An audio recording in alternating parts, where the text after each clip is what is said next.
The Christian Atheist is also available on YouTube, and you will find other great content, including the literature I frequently refer to, on our Simple Gifts podcast.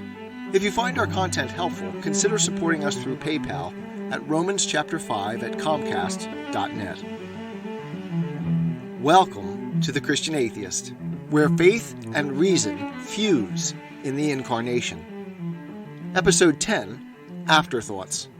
Atheism and Arguments for God's Existence.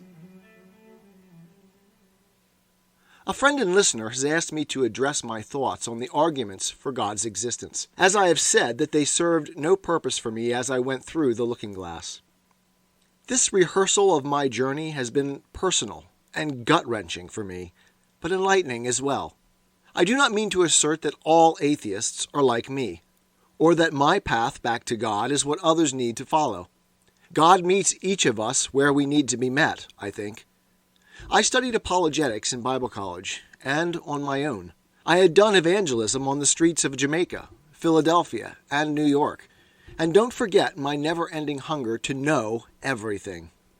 As a Christian, I feared someone would ask me a question I could not answer, or challenge me in a way that I could not counter. If that happened, I feared, my faith might falter. So I studied like a madman. In the end, all my knowledge and study did not prevent me from abandoning my faith in God, though to be fair, I don't think it was what caused me to do so either. Even as an atheist, I was interested in rational approaches to God, but none of them ever convinced me that atheism was false. Evidence and argument stacked up on both sides of the question for me over the years, but neither side compelled belief. I remained an atheist by default, having thrown the switch. I suppose it is possible that someone who is truly open to evidence and argument might be convinced to believe in God by evidence and argument. I suspect, though, that there is always something more going on. As I asserted in this series, God always stands outside human experience. The Bible talks about this in various ways, but one of the clearest is just the notion of faith itself. God is accessible to man only through faith. There's something here that words just can't communicate, a limitation of our humanity that puts God outside our ken, our knowledge. Still, there is a notion of transcendence that haunts us, I think, that causes us to seek outside ourselves and our spatio-temporal frame.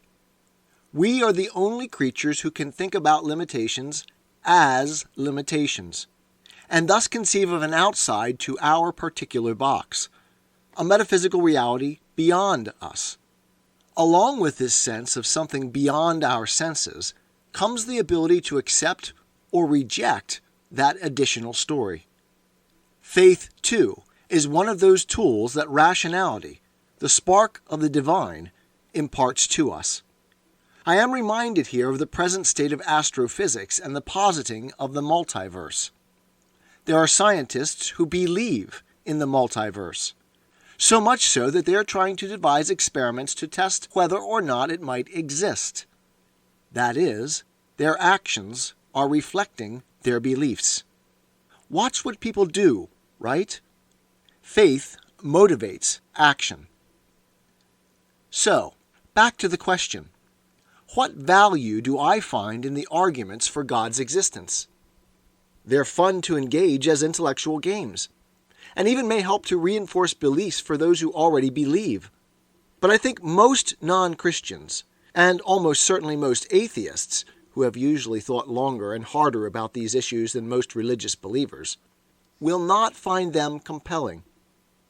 Statistics point to the conclusion that belief in God is vastly more prevalent than atheism. So for Christians, the problem is not really convincing people to believe in God, but to place their trust in Christ. Atheists are a special case. It is Christ the man, the incarnate Word who won me, not an argument. It was discovering that my faith was misplaced, that indeed I had a faith, as many atheists think of themselves as hard-headed empiricists, not believing at all. I think that the sort of philosophical, psychological introspection that reveals how tenuous the structures of human knowledge really are is vital. I may be wrong, however, on this point. It is certainly possible that some atheist somewhere is simply looking to find a good argument for God. How then to win over an atheist, if not by convincing them by argument that God exists? I don't know most atheists, but my advice is to treat each one as an individual who has real questions and concerns. There are no good hit-and-run tactics for evangelizing an atheist. C.S. Lewis came to Christ through intellect and friends who believed, cared, and engaged him as an equal, among them J.R.R. Tolkien, a Catholic. If you care enough to engage an atheist, you're going to need the slow and steady relationship approach. Don't bother if you're just doing it to win them over, as that will be obvious to them from the start. If they're not a real friend, they will simply have contempt for your efforts. Indeed, you should approach them prepared for contempt, and ready to both bear and challenge that contempt patiently and thoughtfully. Unfortunately, Christians, especially evangelicals, have insulated themselves in language and thought from any patterns of thinking that depart from their own narrow conceptions. So unless you're willing to expand those conceptions, think outside your box, you will be unlikely to adequately engage an atheist. Both sides are too narrow, from my perspective, too wrapped up in their worldview. This, too, though, is a vast oversimplification. Of the two, Christians and atheists, I tend to favor the openness of the atheist, though where they are closed and narrow-minded, it is every bit as closed and narrow-minded as any Christian. Evangelicals are frequently too frightened that their narrow worldview will collapse if they honestly confront difficult opposition. At least part of the motivation for the Christian Atheist podcast is to inspire Christians to find the courage of their convictions, to risk being made to feel the fool, to confront their own ignorance and contradictions. Christ, the way, will triumph if we honestly allow the facts and the truth to see the light of day, rather than shamefacedly hiding behind fundamentalist talking points. In fact, if there were one message I would like to impart to Christians, it is on this issue. Do not be afraid of facing your doubts, or those of others. If you believe God is truth, then trust truth. He will carry the day.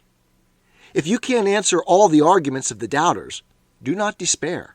Neither can I, or anyone else. Faith in God is not beyond doubt.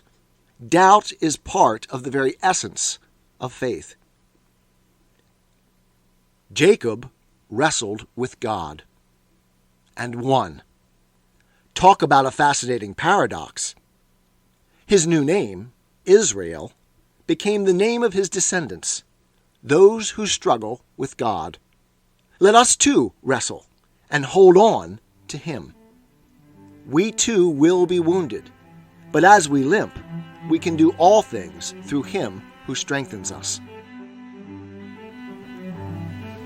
I am a Christian, with the searching and skeptical mind of an atheist.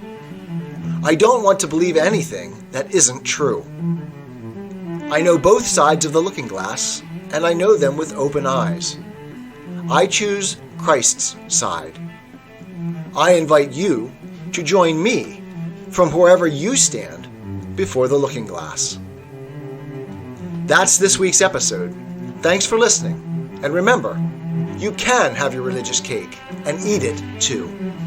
You can have reason, respect for science, a 21st century worldview, and be a Christian.